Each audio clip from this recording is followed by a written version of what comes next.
Baik, Assalamualaikum warahmatullahi wabarakatuh. Ya, selamat sore buat teman-teman yang bersedia mampir ke Bimbel.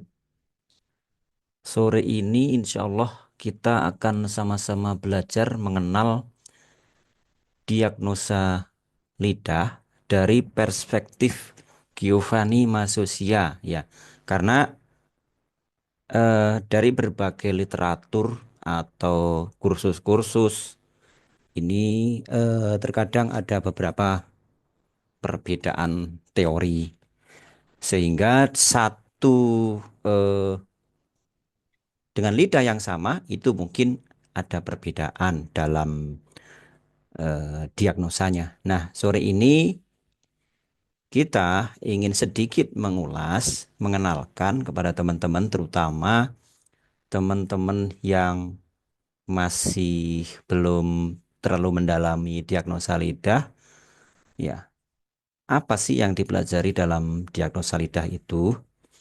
Sedalam apa sih ilmu diagnosa lidah itu? Nah, ini kita ingin coba dalam waktu kurang lebih 1 jam ke depan kita coba sedikit mengenalkan kepada teman-teman.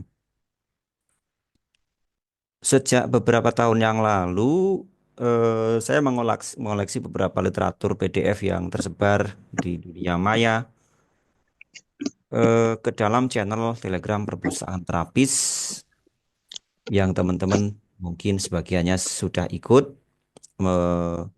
jadi member. Nah, silakan jika ada yang bermanfaat, silakan dimanfaatkan. Nah, karena literatur itu cukup banyak, akan sayang sekali kalau didiamkan begitu saja. Padahal ya ketika misalnya kita sudah belajar, sudah punya dasar-dasar keilmuan TCM, kita bisa jadikan literatur-literatur tersebut untuk menambah kompetensi kita. Namun, ya, terkadang sebagian dari kita mengalami kesulitan dalam memahaminya apa sih yang dimaksud yang tertulis dalam buku tersebut. Sehingga di sini kami membuat program yang namanya Bimbel. Ya, bukan bukan pelatihan nih. Bimbel itu karena dulu saya ketika muda, ketika kuliah itu saya seorang guru Bimbel. Sambil kuliah saya mengajar di Bimbel. Nah, terinspirasi dari kegiatan tersebut. Nah, ini saya masih belajar, sedang belajar, terus belajar dan mungkin nggak akan berhenti ya selama kita masih hidup ini terus belajar karena luasnya cabang-cabang ilmu dari TCM itu sendiri dengan berbagai variasinya. Akupunktur sendiri dengan berbagai variasinya cukup dalam, cukup variatif ya kayak sepertinya tidak mungkin untuk semuanya dikuasai. Jadi proses belajar sepertinya akan terus ya dilakukan. Nah, ini akan saya sangat sayang literatur-literatur ini kita diamkan tanpa kita buka ya, tanpa memberi nilai tambah keilmuan. Sehingga di sini kami adakan bimbel ya untuk menyajikan eh, apa yang berbentuk literatur, yang berbentuk literasi yang sulit dipahami. Nah, itu kita eh, oprek ya, agar mudah dipahami, agar memberi nilai tambah keilmuan bagi kita. Yang sudah berjalan adalah kita belajar TCM, dasar-dasar TCM, tapi referensinya ngambil dari Mas Usia. Kemudian metode keseimbangan atau balance method dari tulisannya Dr. Tan. Ya, kalau ini ya kita juga sudah belajar bersama guru-gurunya, guru-guru dan murid dan juga muridnya Dr. Tan. Kemudian ini diagnosa lidah yang sekarang ini kita ingin kupas. Kemudian the practice of Chinese medicine ini juga secara rutin kita kaji seminggu sekali. Nah, ini merupakan pendamping dari belajar teori dasar. Jadi the practice ini nanti menemani ya, menemani pembelajaran teori-teori dasar agar supaya teori dasar itu punya kita belajar teori dasar itu punya bayangan ya. nanti prakteknya seperti apa sih? Nah, itu. Jadi di sini kita kaji buku The Practice of Chinese Medicine. Kemudian Changfu beberapa kali sudah kita kaji. Ya. YNSA itu awal November kita kaji kembali. Ya, kemarin sudah selesai. Ya, ini prakteknya bagaimana, teori-teori ini dipraktekkan bagaimana. Ya, ditambah dari teori dari buku yang lainnya dan juga dari guru-guru guru YNSA, pengalaman dari guru YNSA dan juga dari yang kita praktekkan yang kita berikan kepada teman-teman yang ingin upgrade ya, ingin upgrade. Kalau teman-teman ya mungkin sudah apa namanya banyak yang praktek ya, tinggal menambah ya, menambah jurusnya saja kalau sudah banyak praktek. Kemudian juga yang belum tertulis di sini kita mulai mengkaji juga ini teori meridian. Nah, gitu. Oke, itu mungkin perkenalan. Kita mulai membahas tentang diagnosa lidah. Diagnosa lidah ini populer ya di kalangan teman-teman terapis mungkin ya. Ini untuk apa sih diagnosa lidah? Apakah seberapa powerfulnya diagnosa lidah? Nah, ini coba kita sedikit baca di sini yang sudah kita terjemahkan, kita rangkum. Untuk melakukan pemeriksaan lidah, kita perlu memperhatikan pencahayaan. Cahaya yang terbaik adalah cahaya alami. Jadi kalau di dalam rumah itu sebaiknya ada cahaya dari luar atau nanti meriksanya itu dekat jendela atau dekat pintu. Nah, gitu. Sehingga cahaya itu cahaya alami. Lama pemeriksaan antara 15 sampai 20 detik saja. Kenapa? Karena kalau lebih dari 20 detik nanti berubah ya. Warnanya akan berubah. Jika dirasa belum cukup waktunya, maka disuruh masukkan lagi, baru nanti keluarkan lagi. Begitu caranya. Diagnosa lidah ini memiliki beberapa kelebihan ya. Karena selain mudah dipelajari, akurasinya bisa 98%.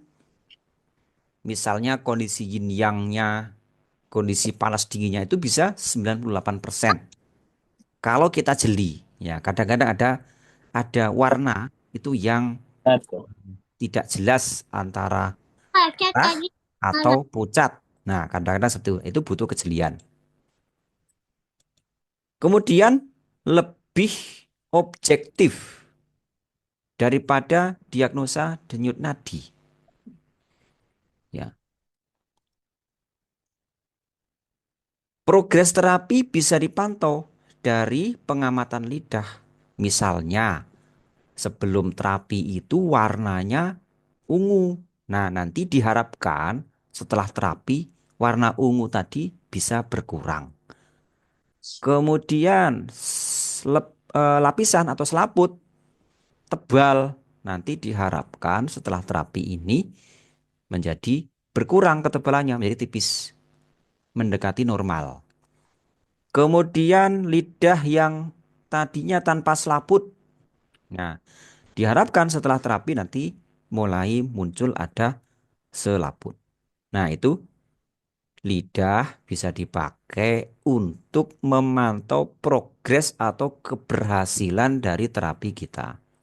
Ini kelebihannya. Namun juga ada kekurangannya. Kekurangannya apa?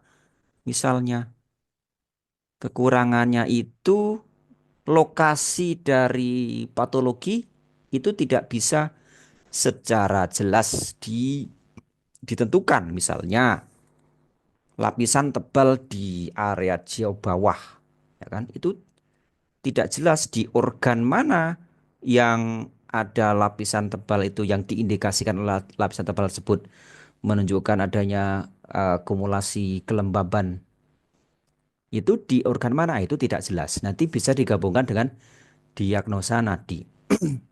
Nah, ini kelebihan lain memungkinkan penggunaannya untuk melakukan pencegahan.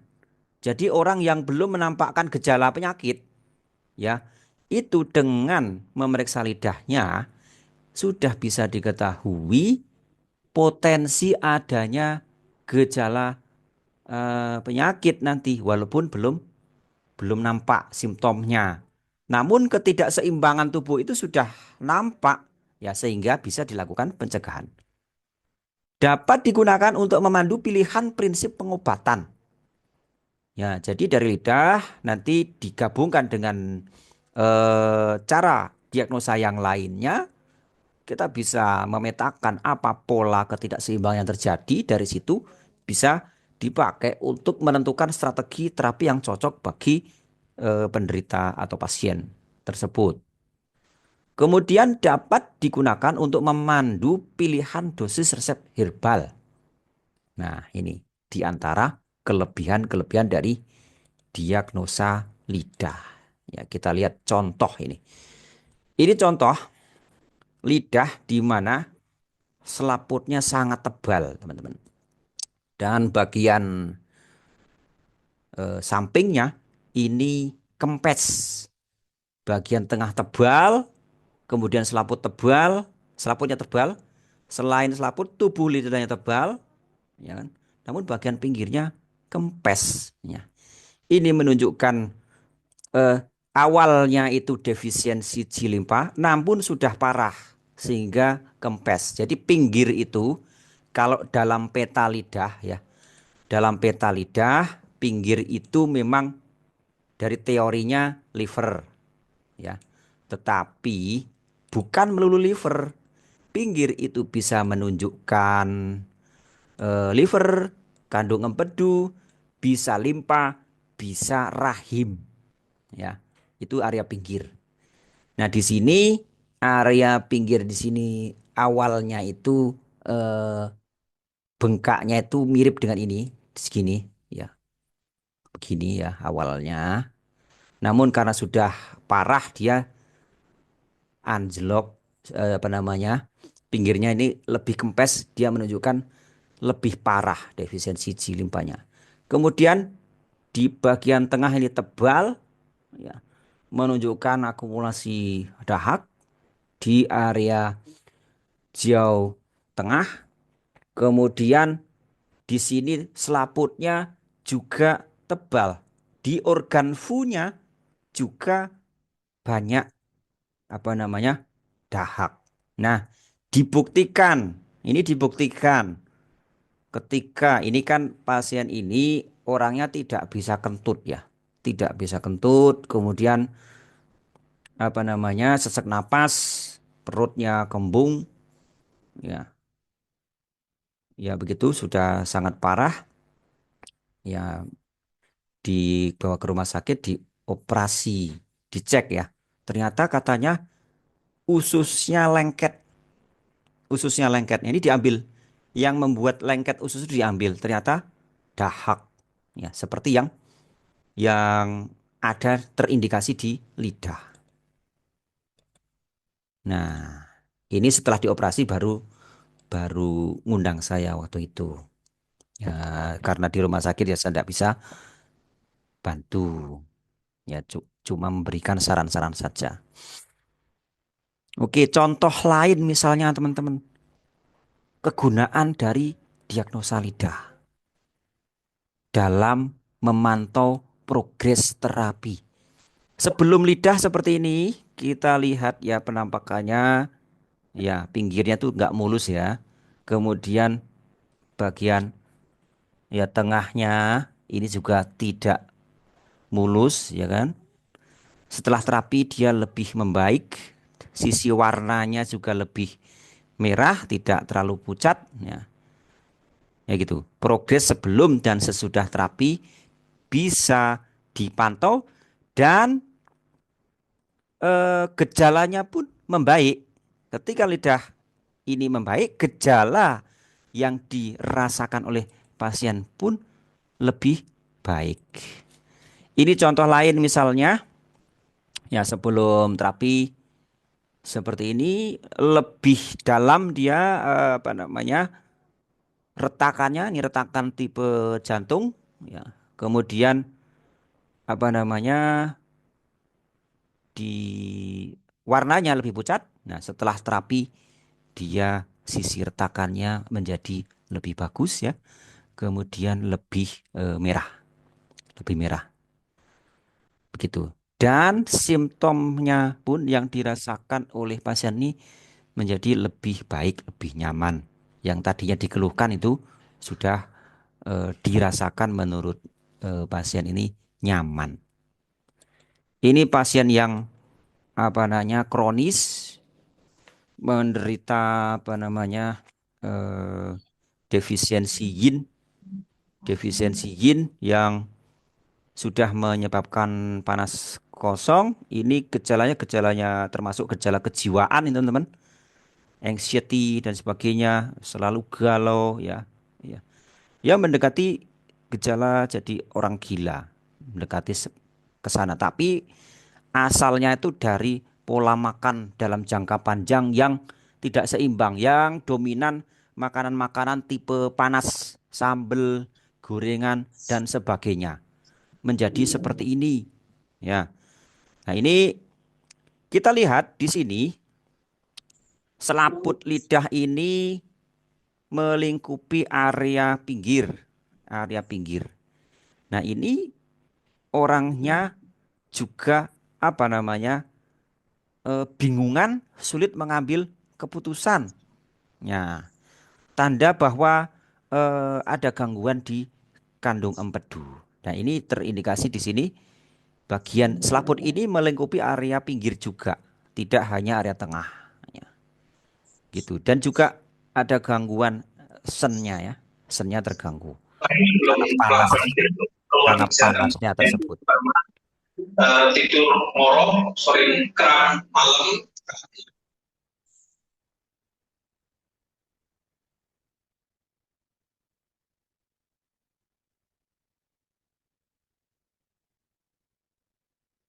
Kita lanjutkan ya. Contoh. Contoh lain, ini pasien dengan kasus batu ginjal. Dengan kasus batu ginjal. Sebelum terapi, ya kita lihat ini bengkak lidah limpa, tipe limpa, ya kemana-mana. Kalau bengkak lidahnya dikatakan oleh, menurut terminologinya yang dipakai manusia, itu lidah tipe limpa, kemudian sampai ke area dada juga. Dan selain batu ginjal, dia ada keluhan di area dada, itu paru-paru. Nah, ini setelah terapi bisa dipantau perbaikannya. Ya. Dari sisi lidah membaik, dari sisi keluhan membaik. Ya, batu ginjalnya eh, tidak terasa lagi. Contoh lain, misalnya ini, ya kita lihat selaputnya cukup tebal sehingga warna tubuh lidah tidak terlihat. Ya, setelah terapi ini baru sekali terapinya. Ya, setelah diterapi selaputnya menipis ya, mendekati normal. Ini contohnya. Ya, ini contoh lain ya, contoh lain dari lidah ya, belum ketahuan apa namanya keluhannya, tetapi dari lidah ini bisa dilihat bahwa ada kemungkinan problem di area rahim dengan apa? Dengan tanda yang kesan agak berwarna keunguan di area pinggir, di area pinggir. Dan secara umum merahnya merah menuju keunguan. Sehingga dari sini bisa disarankan agar dilakukan pengecekan, entah itu CT scan atau memakai alat modern lainnya, ya kan? Ya, keluhan di area rahim baik kista maupun mioma itu kan kalau dalam TCM disebut G atau JU ya. Ya, mohon maaf bagi yang pinter bahasa Mandarin ya. Saya membacanya masih logat tulisan Indonesia ya, tapi ya begitu, ji atau ju mungkin di bahasanya malah ji gitu ya. Ji gitu ya. Nah, itu gumpalan bisa berupa ji atau berupa darah stasis. Namun kalau sudah keunguan, nanti gumpalan di area rahim itu berupa darah stasis. Gitu. Ini contoh dari lidah kita bisa pakai untuk mendeteksi adanya ketidakseimbangan sebelum menampakkan gejala-gejala. Ya, ini keterbatasannya. Selain kelebihannya mudah dipelajari, kemudian akurasinya 98%, bisa dipakai untuk melakukan pencegahan, bisa dipakai untuk mendukung merancang strategi terapi, bisa dipakai untuk persiapan herbal dan sebagainya. Ini keterbatasannya, teman-teman. Lidah tidak selalu mencerminkan seluruh aspek dari suatu kondisi. Misalnya, defisiensi darah liver dengan stagnasi qi, ya, lidah seringkali hanya merefleksikan kondisi yang lebih dahulu ada. Jadi yang duluan apa? Apakah stagnasi qi-nya atau defisiensinya gitu. Kemudian jangan berharap lidah mencerminkan semua aspek dari suatu patologi. Misalnya lapisan kuning tebal dan lengket pada akar lidah menunjukkan panas lembab di sejauh bawah, tetapi tidak menunjukkan lokasi tempatnya. Nah, ini bisa eh, dikonfirmasi dengan nadi. Dalam melakukan pemeriksaan, teman-teman bisa secara urutan atau enggak berurutan, itu boleh-boleh saja. Namun Mas Yosya memberikan eh, tips agar sebaiknya runut dari pengamatan warna lidah dulu, kemudian bentuk tubuh lidah, selaputnya atau lapisannya, lalu status cairannya, lalu pengamatan sennya. Warna lidah nanti bisa diambil faedah kondisi panas dinginnya, kemudian dari bentuk tubuh lidah itu banyak yang bisa diambil. Apakah kondisi ekses atau kondisi defisiensi? Apakah dia ada stagnasi qi misalnya atau stasis darah dari bentuk tubuh lidah. Kemudian dari selaput ini bisa diambil faedah status dari jinye-nya, status dari cairan tubuhnya. Sorry, selaput ini bisa dilihat kondisi misalnya defisiensi yin atau dia ekses, apakah cengcinya masih cukup bagus, ya kan? Apakah adanya kelembapan di organ fu? Nah, itu dari selaput. Dari cairannya itu bisa diambil faedah nanti kondisi jinye-nya. Adapun dari sennya itu bisa diambil faedah prognosanya bagaimana. Prognosisnya bagaimana. Oke. Ini misalnya contoh. Nah, ini lidah normal sebagai pembanding. Ada yang mengatakan mungkin di kursus-kursus atau di literatur yang lain, warna normal itu warna merah muda. Ya memang merah muda ya. Tetapi di sini kita ambil terminologi merah pucat. Ya. Kenapa merah? Kenapa pucat? Itu ada filosofinya. Merah itu nanti dari Mingmen dan jantung, adapun pucatnya itu status cairan dari lambung. Sehingga kondisi lidah yang normal itu menunjukkan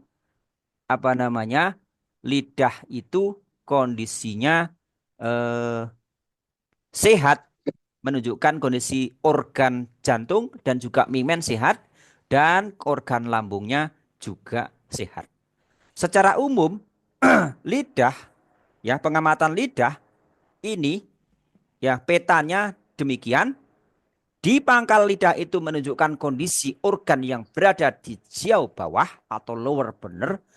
Kemudian area tengah lidah itu menunjukkan kondisi organ yang ada di jauh tengah, middle burner. Adapun di ujung lidah itu menunjukkan kondisi organ di jauh atas. Apa itu organ yang ada di jauh bawah? Nah, pasti teman-teman sudah paham ya. Sudah ini, apalagi ini banyak senior-senior di sini ya. Insya Allah sudah pada paham. Jauh bawah ada ginjal, ada kandung kemih, ya, ada usus besar gitu. Kemudian di jauh tengah ada limpa, ada lambung. Di jauh atas ada jantung, ada paru-paru.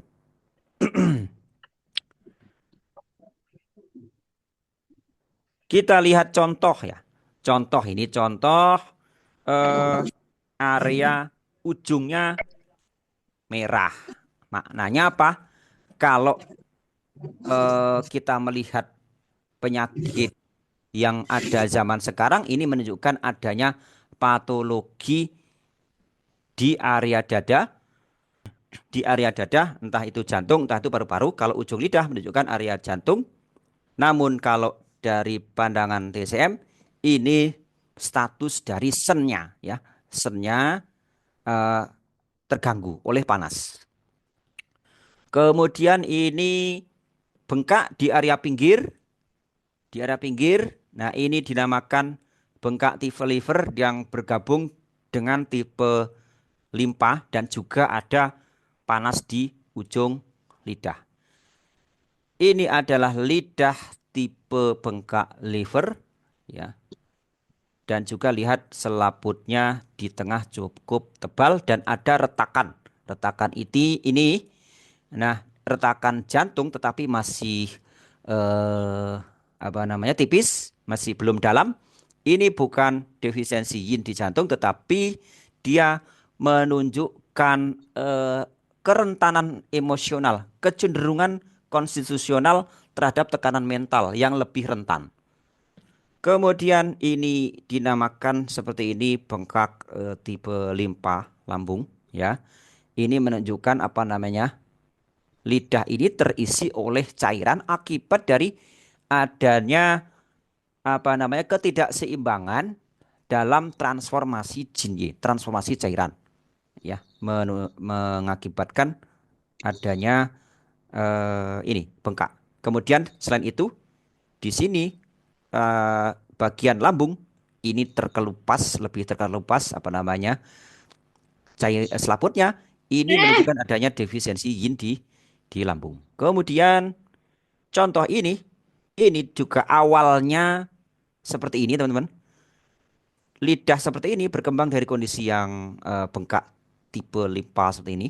Kemudian berkembang lebih jauh ya, tidak ditangani menjadi seperti ini. Dan ini sudah defisiensi yin dan sudah kekeringan ya, sudah kekeringan. Ini defisiensi yin di lambung ditandakan dengan retakan dan juga selaput yang terkelupas. Ya, ini juga adanya bintik ya, bintik-bintik merah di area ujung dan juga ini sedikit crack ya di area sini. Ada patologi di area dada. Ya, seperti itu. Kita lihat contoh yang lain, misalnya ini liver, ini tipe limpa, kemudian tipe ini juga tipe limpa, ini tipe limpa. Mengenai bengkak, ini adalah pembahasannya tentang tubuh lidah, tentang tubuh lidah. Contoh yang lain dari pengamatan lidah, tadi ini tipe liver menunjukkan adanya panas di liver dengan warnanya yang merah. Kemudian ini tipe limpa lambung, namun berkembang dari awalnya bengkak limpa, bengkak tipe limpa. Ya, kemudian di sini selaputnya cukup tebal ya di area limpa lambung. Di sini bengkak area dada dan unilateral. ini menunjukkan patologi di area kalau wanita ini payudara ya. Begitu. Kita lihat ini bengkak sama tipe limpa. Selain itu selaputnya cukup tebal. Kemudian ini tipe limpa dan bengkak dada. Jadi cairan atau kelembaban, ini kelembabannya naik sampai ke dada. Nah, ini gejalanya kemungkinannya orangnya ada sesak napas dan sebagainya. Kita lanjutkan.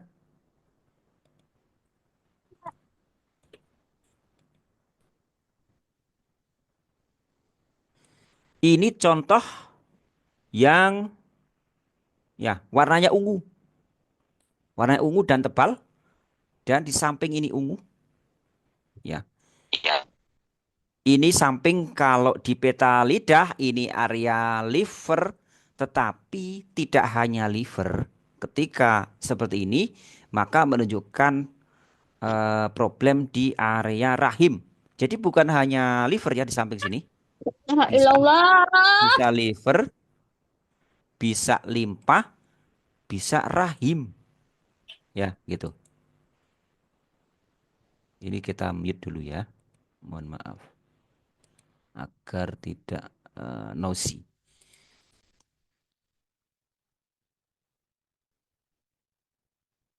Ini cukup banyak, jadi saya tidak bisa mendetil menjelaskan. Kita ringkas adalah kita sedikit ringkas, teman-teman. Nah, lapisan berwarna lengket di pangkal lidah, ya ini banyak ya, menunjukkan apa namanya lapisan yang kuning, lengket dan juga ada bintik merah. Ini menunjukkan panas dan lembab di area jiau bawah. Bisa dikandung kemih, usus, ginjal, prostat atau rahim. Kemudian yang seperti ini ya, tebal lapisannya kekuningan atau sampai berwarna kehitaman. Ya, ini menunjukkan api. Kalau sudah seperti ini menunjukkan api. Jadi nanti ini ada kaitannya dengan teori sick level atau four stage ini. Sick level teori 6 tingkatan atau 4 tahap ya. Jadi teori tentang di situ disebutkan patologi di meridian dan juga patologi di di organ ya, organ fu, organ lambung dan usus besar. Ketika sudah sampai kondisi hitam, kehitaman seperti ini, nanti ini cenderung menunjukkan kondisi patologi di organ fu.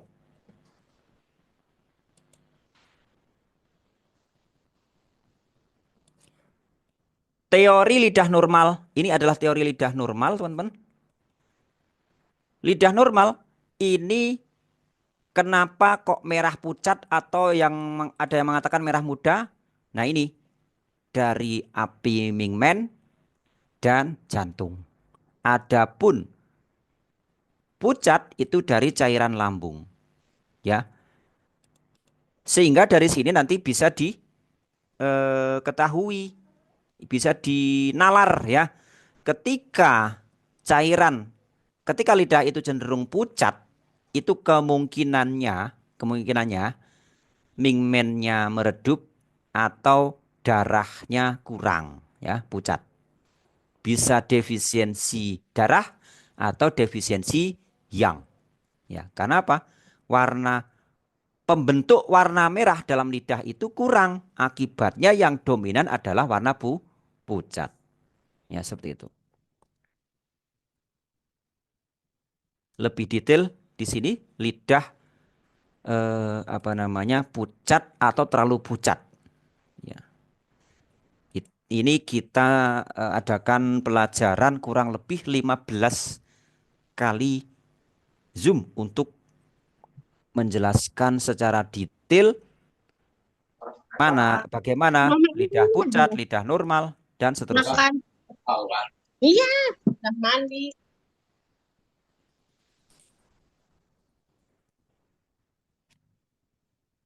Kita lihat contoh lidah pucat. Nah, seperti ini. Ini yang menunjukkan defisiensi darah. Ini lidah pucat namun defisiensi yang. Kemudian ini lidah pucat ya pada bagian samping. Kekurangan darah pada liver. Kadang-kadang ada warna oranye di dalamnya, defisiensi liver yang parah. Di samping pucat dan juga ada warna orange. Oke, cukup. Lidah itu sebenarnya ketika dibahas ya itu bisa sangat mendalam. Dan dari berbagai teknik pengamatan yang lebih mudah dipelajari, ini salah satunya adalah ini, lidah. Ya, salah satunya adalah lidah. Sehingga bagi pemula ini sangat bagus sekali untuk kita mulai masuk ke dalam ilmu terapi. Dari sini pun nanti kita bisa mengukur diri. Oh, ternyata dalam pembahasan lidah ini ada istilah yang disebut dengan defisiensi darah. Ada istilah yang disebut dengan defisiensi yang. Ada istilah yang disebut sebagai misalnya defisiensi Qi. Nah, sehingga kita dari situ terdorong untuk belajar apa sih defisiensi yang itu? Apa sih defisiensi Qi itu? Apa sih yang disebut defisiensi darah? Nah, bedanya apa defisiensi darah dengan defisiensi yin misalnya, ya kan? Dari situ terdorong nanti untuk mendalami kembali teori-teori dasar. Kenapa? Karena pemahaman lidah pun nanti akan terkorelasi dengan pemahaman teori-teori dasar sehingga tidak bisa dipisahkan, ya. Namun ada langkah maju ketika kita bisa lebih mendalami teori lidah itu.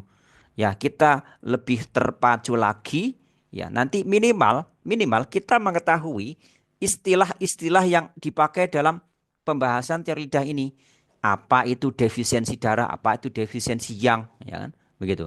Nanti kita terpacu untuk mendalaminya kembali. Ini contoh lidah yang warna pucat.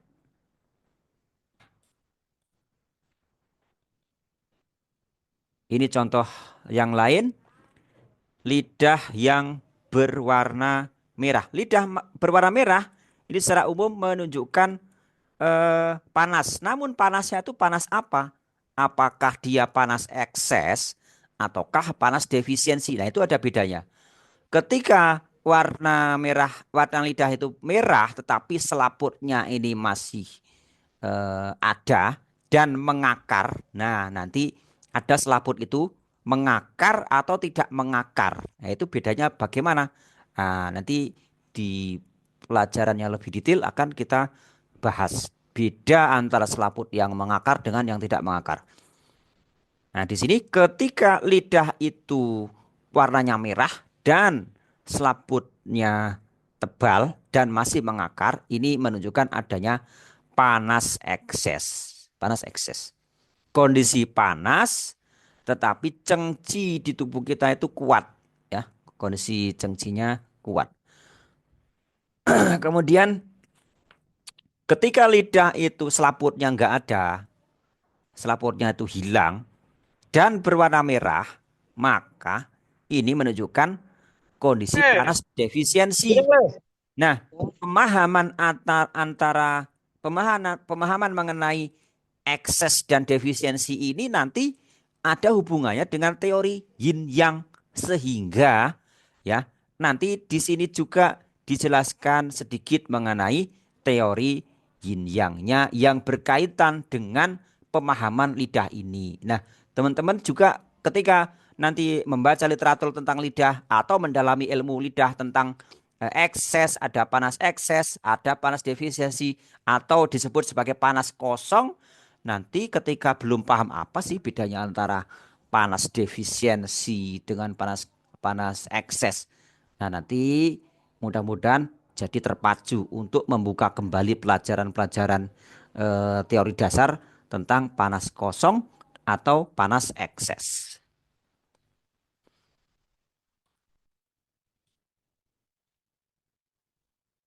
Ini contoh lain lidah yang tanpa selaput yang menunjukkan adanya panas kosong atau panas defisiensi.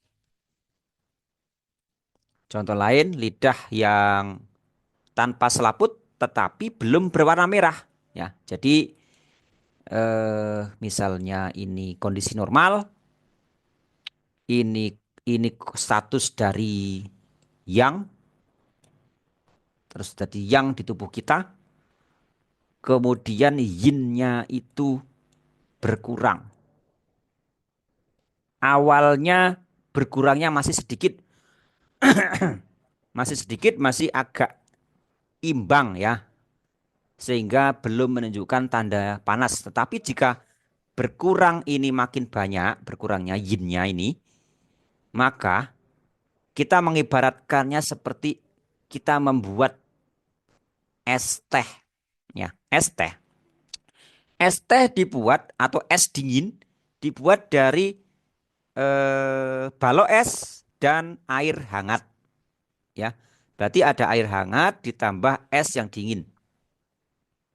Ini Yang untuk dingin nggak? mendekatkan pemahaman ya. Untuk mendekatkan pemahaman seperti ini.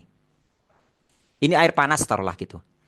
Ketika es yang dicemplungkan ke dalam gelas ini banyak segini, maka hasil akhirnya air hangat, air panas dengan dicampur dengan es nanti menjadi air dingin, es apa namanya teh dingin, ya teh dingin. Tetapi ketika yang dimasukkan ke dalam gelas ini cuma segini esnya, balok esnya, maka hasil akhirnya bukan lagi es teh tetapi masih air hangat. Airnya masih hangat. Begitulah di tubuh kita ketika materi dasar yin di tubuh kita itu berkurang, ya.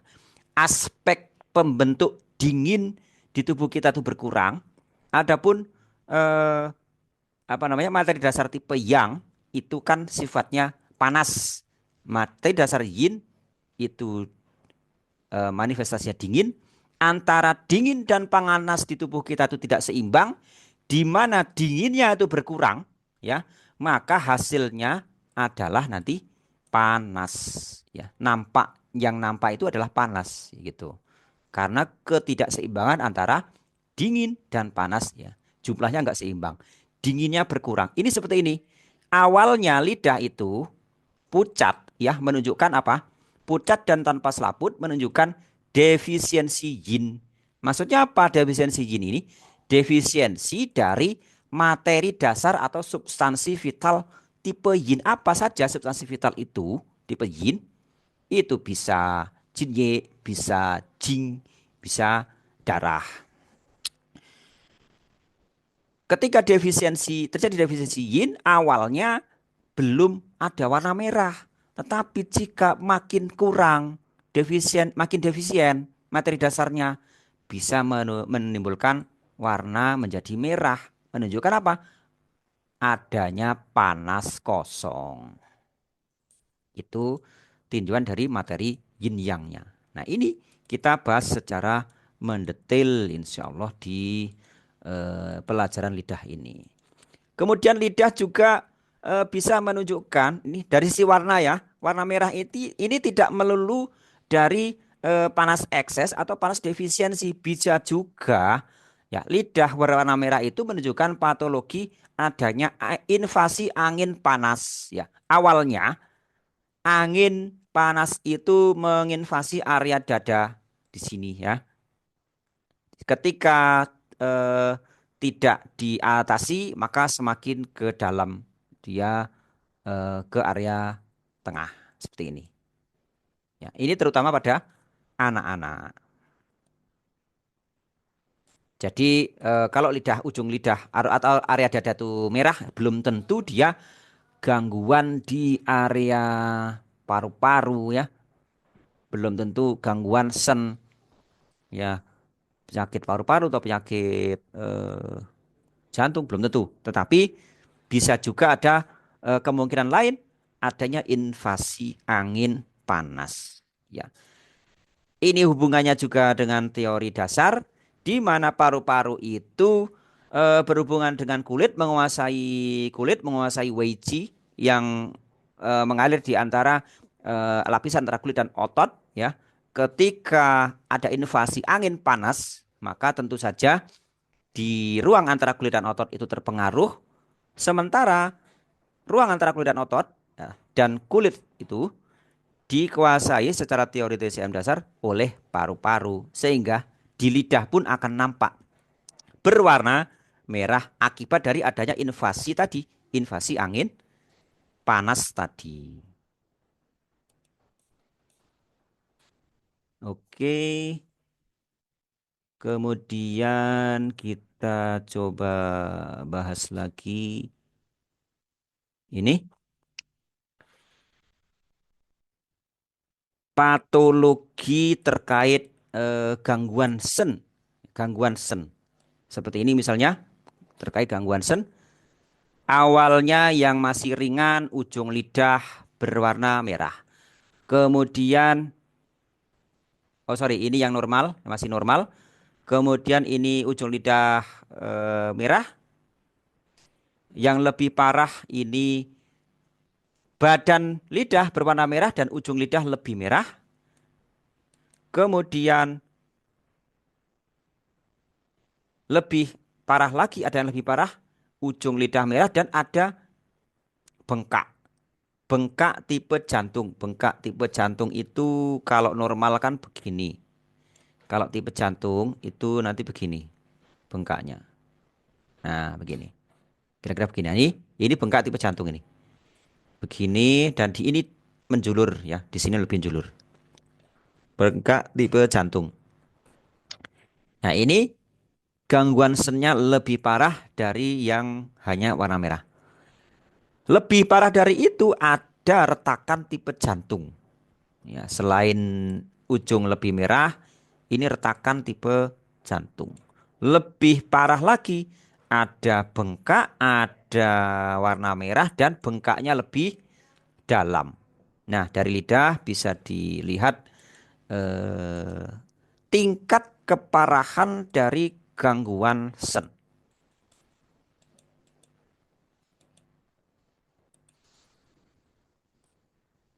Nah, ini contoh.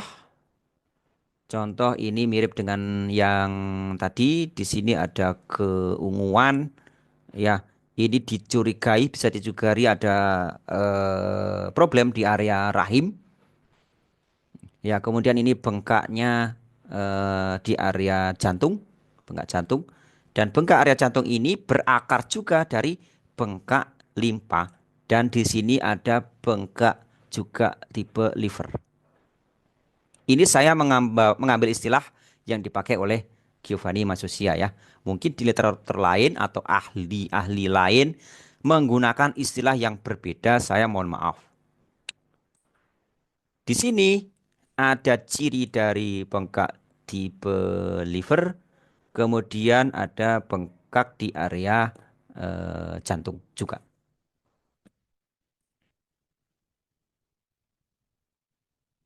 Ya, karena ini waktunya kita cuma 1 jam, kita tidak bisa secara mendetil ya teman-teman.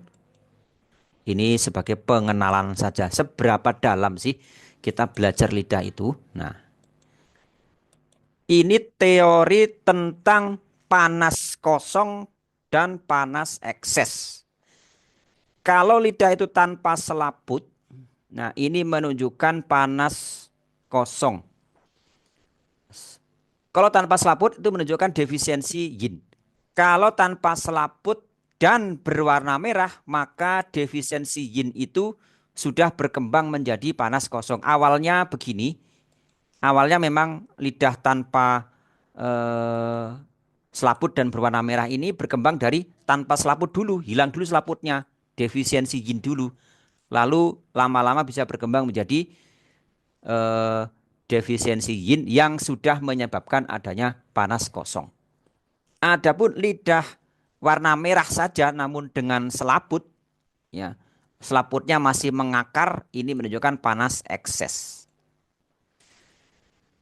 Namun kalau selaputnya ini mulai tidak mengakar dan berwarna merah, maka ini pun menunjukkan panas kosong.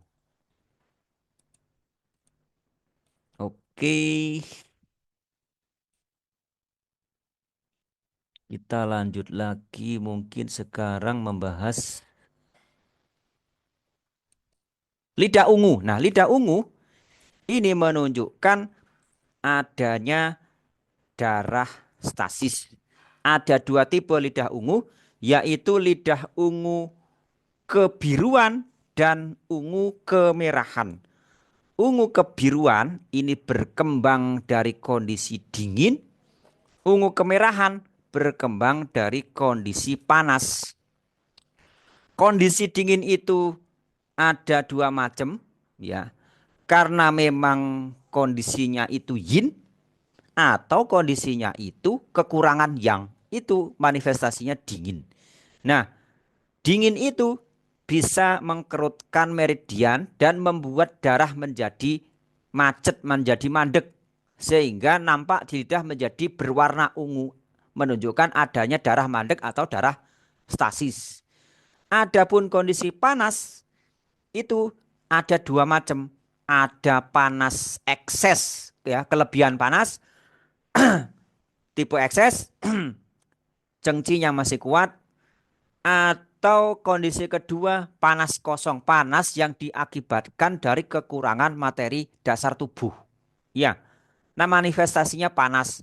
Panas itu mencairkan jinye, mencairkan apa? Menguapkan cairan. Ya, atau dalam bahasa kuno itu diistilahkan melukai jinye. Ya, maksudnya apa? Maksudnya menguapkan apa namanya cairan tubuh, menyerap cairan tubuh. Ya, cairannya menjadi kering. Nah, lidah ketika darah ketika kekurangan cairannya, maka bisa mengental, menjadi mandek, menjadi darah mandek, darah stasis, menimbulkan darah stasis sehingga menimbulkan lidah berwarna ungu. Yang berkembang dari kondisi dingin nanti ungunya kebiruan. Kalau yang berkembang dari kondisi panas nanti warna ungunya itu kemerahan. Seperti itu.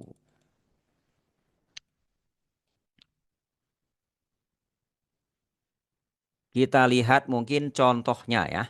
Contohnya ini ungu yang cenderung kebiruan. Berarti apa teman-teman? Tadi ungu yang kebiruan berkembang dari kondisi apa?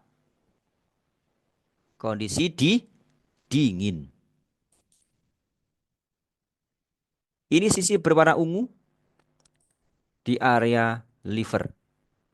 Ya. Area ini area dada berwarna ungu. Ya, ini cenderung dia agak kebiruan ya.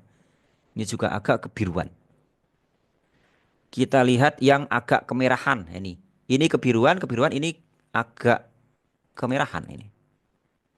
Ya, ini agak kebiruan.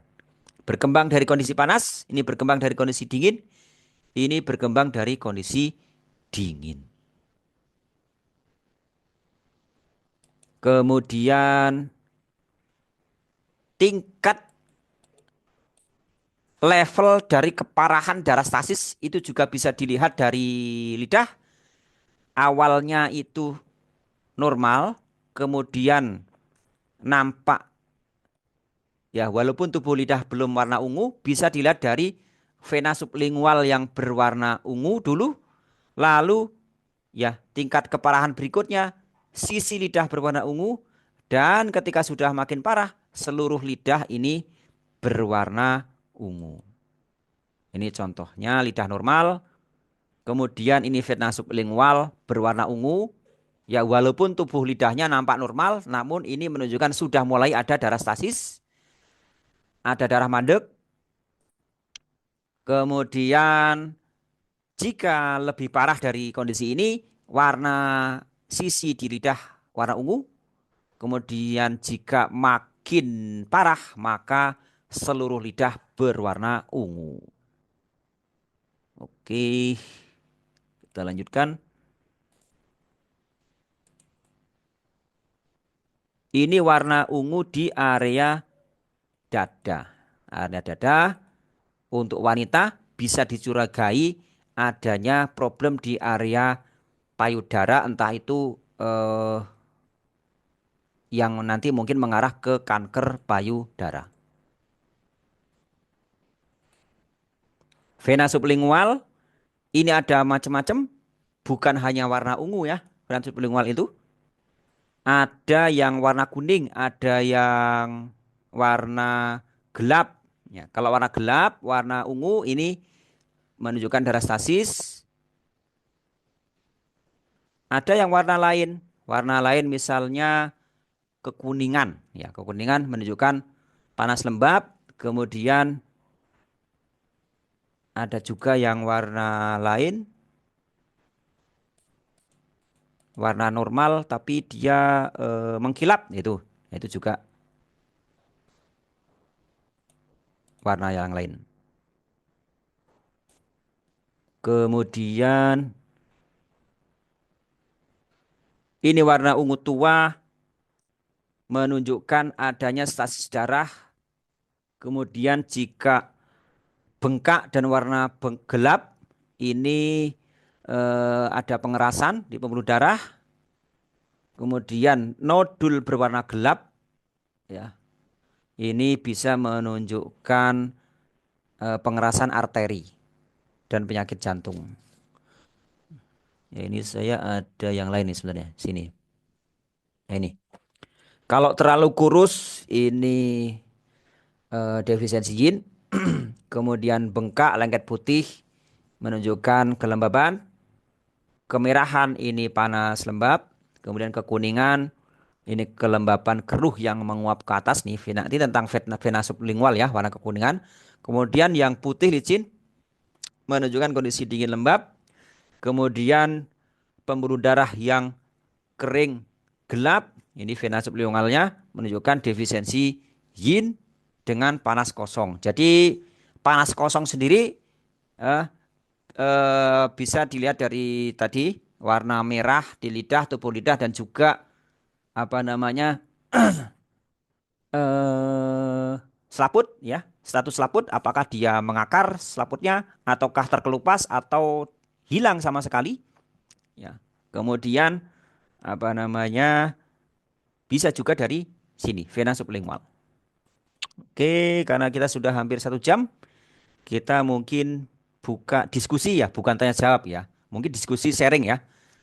Silakan jika ingin sharing teman-teman. Ini tidak semua kita bisa sampaikan di sini. Ya, saya masih ada 2 slide lagi yang lebih detail membahas misalnya panas kosong lebih detail, kemudian apa namanya retakan lidah. Nah, ini sekarang kita buka.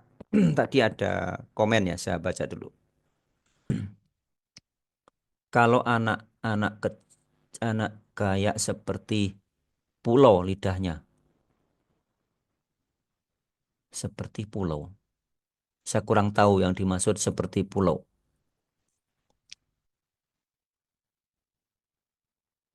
Selaput lidah yang berpulau.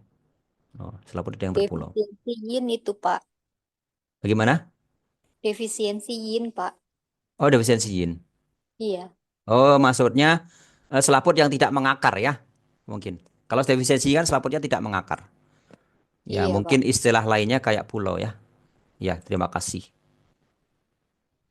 Oh ya, terima kasih.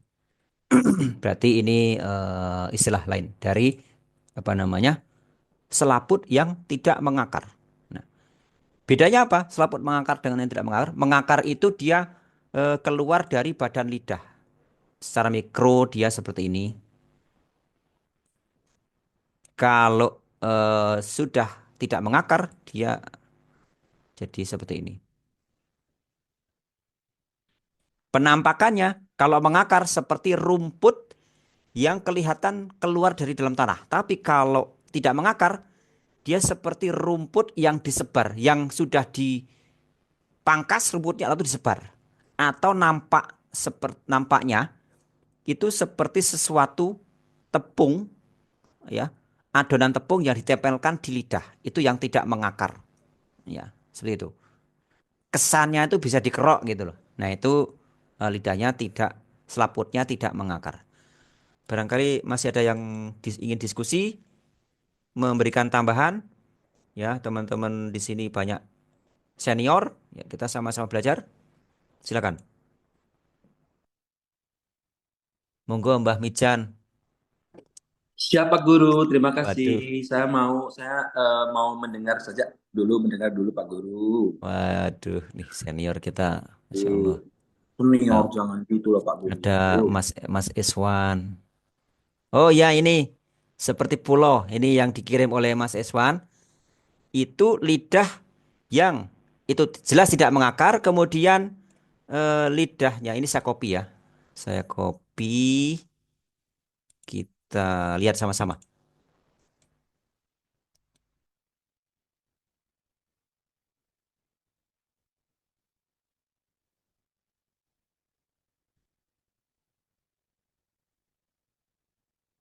Nah ini lidah yang seperti pulau. Ya jelas ini terkelupas laputnya. Kemudian ini seperti tepung yang ditempelkan di lidah begitu. Ini menunjukkan adanya defisiensi yin. Ya seperti tadi kita bahas. Kemudian lidahnya seperti ini juga bisa dicurigai nanti ada kita bahas dalam pelajaran lidah ini efek dari obat-obatan kimia. Obat-obat kimia apa saja yang bisa membuat lidah jadi seperti ini. Ya, gitu. Jadi terkadang jika ini merah sekali, kemudian seperti pulau ini, seperti ini, ya terkelupas di beberapa tempat itu juga terkadang akibat dari konsumsi obat-obat kimia yang cukup keras itu. Jadi obat kimia tersebut bisa berkontribusi menguras yin. Ya, nampak di lidah menjadi selaputnya terkelupas. Terima kasih Mas Iswan sharing fotonya.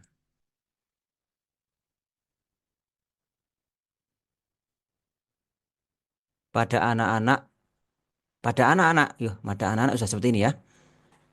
Dia konsumsi apa makanannya? Makanannya ataukah obat? Ya. Iya seperti antibiotik. Seperti antibiotik salah satunya. Konsumsi sambal bisa Bu. Konsumsi sambal yang terlalu sering bisa. Ya. Jadi sambal itu kan panas nanti di area perut. Jadi selaput ini kan menunjukkan status apa namanya? Status dari organ fu, lambung, terutama lambung. Dan salah satu pasien kami itu hobinya makan sambal dan ini terkelupas seperti ini.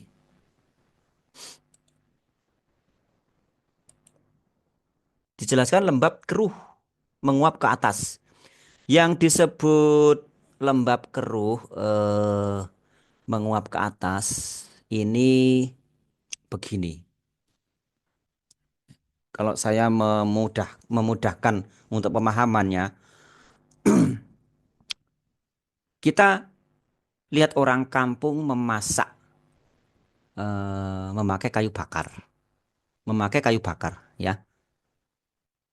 Kayu dibakar akan mengasap jadi asap. Asapnya naik ke atas menimpa atau apa namanya ketemu dengan langit-langit.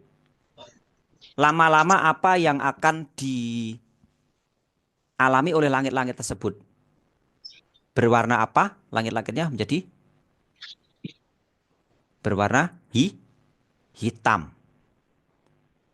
Ketika dipegang apa sebenarnya warna hitam itu? Apakah dia cairan? Apakah dia materi padat? Nah ini, coba. Dia akan dipegang yang di langit-langit itu berwarna hitam. Ya, itu materi padat. Ya. Dia dari asap tadi yang naik ke atas, ya membawa materi padat ke atas. Nah, kelembaban itu secara teori yin yang sifatnya berat atau ringan? Berat apa ringan? Berat. Nah, menurut teori yin yang, segala sesuatu yang berat, yang keruh, turun ke bawah membentuk bumi, Nah, dalam bahasa kuno begitu ya. Segala sesuatu yang jernih, yang murni, naik ke atas membentuk langit. Bagaimana bisa sesuatu yang berat itu kok dia naik ke atas? Lihat ada kata-kata steaming, menguap. Nah, atau dalam bahasa lain mengasap boleh. Ya kan? Menguap. Berarti ada apa yang membawa ke atas? Tadi kayu tadi ya, itu aslinya berat di bawah. Kenapa partikel-partikel kayu itu bisa naik ke langit-langit dan menempel di langit-langit? Kenapa? Karena dibakar. Berarti ya, kelembapan itu bisa naik ke atas, ada yang membawanya. Apa itu? Panas atau api, ya kan? Seperti analogi kayu bakar tadi. Panas, api itu tipenya adalah yang, sifat dari yang naik ke atas. Nah, itu bisa membawa patogen yin. Ketika patogen yin itu dipanaskan, ya menguap dia ke atas, bisa menyerang bagian tubuh bagian atas, walaupun aslinya secara teori yin yang kelembapan itu sifatnya berat, cenderung menyerang area tubuh bagian bawah, ya gitu. Jadi ketika ketika kondisi dingin, maka kecenderungannya kelembapan itu menyerang tubuh bagian bawah. Itu penjelasannya. Yang mudah-mudahan dengan analogi ini lebih mudah dipahami. Oke, ini dari senior kita. Karena dari senior ya saya sungkan ya, kita harus bahas nih. Dari Simbah. Ini contoh lidah seperti ini kita bahas ya. Bengkaknya tipe lebih banyak tipe limpa. Bengkak ya dari tubuh lidah. Dari warna dulu urutannya. Warnanya cenderung merah. Merahnya cenderung ya merata ya, merata. Berarti merahnya ini, nah merah ini kadang-kadang warna yang menipu teman-teman. Kadang-kadang tidak begitu bisa dibedakan dengan jelas warna merah ini merah yang keunguan ataukah merah cenderung pucat ini. Sehingga nanti sebaiknya selain memeriksa lidah, nanti kita juga membekali diri dengan pengetahuan tentang bagang. Bagang itu kan basisnya dari teori yin yang. Jadi kalau untuk kita yang sama-sama pemula ini, minimal kita tuh mendalami teori yin yangnya dulu. Ya, kalau teori yang lainnya misalnya masih pusing, buksing, bikin pusing, ya, cangfu masih pusing, substansi frontal masih belum paham, ya minimal yin yangnya kita sudah mendalami apa ciri-ciri yin, apa ciri-ciri yang, kan begitu. Dari sisi warna, ini kecenderungannya lebih berwarna merah, ya ada panas. Kemudian tubuh lidah ini bengkak, ini yang dinamakan tipe limpa, ya tipe lebih dominan tipe limpa, akumulasi dahak. Akibat dari apa? Defisiensi limpa. Kemudian bengkaknya ini juga sampai ke area dada di sini, ya membentuk huruf W di sini ya, area dada. Kemudian selaputnya agak kurang jelas, tapi cenderungannya ini ada dan tipis ya. Selaput ada dan tipis itu masih normal. Ya, cirinya apa? Tubuh lidah di bawahnya itu masih terlihat. Ya, kalau selaputnya itu apa namanya? Tipis. Ya, tapi ini terlihat dan agak sedikit tertutup. Kemudian cairannya cenderung mengering. Ya, cairannya mengering. Mengering ini bisa karena tadi bisa karena ada dua hal ya. Mengering itu bisa karena panas, berarti dia mengkonfirmasi warna ya. Atau ya cairan tadi mengering karena defisiensi limpa yang parah. Limpa tidak mampu mentransformasi cairan Ya, sehingga tubuh kekurangan cairan, jadi dia mengering di lidah. Gitu.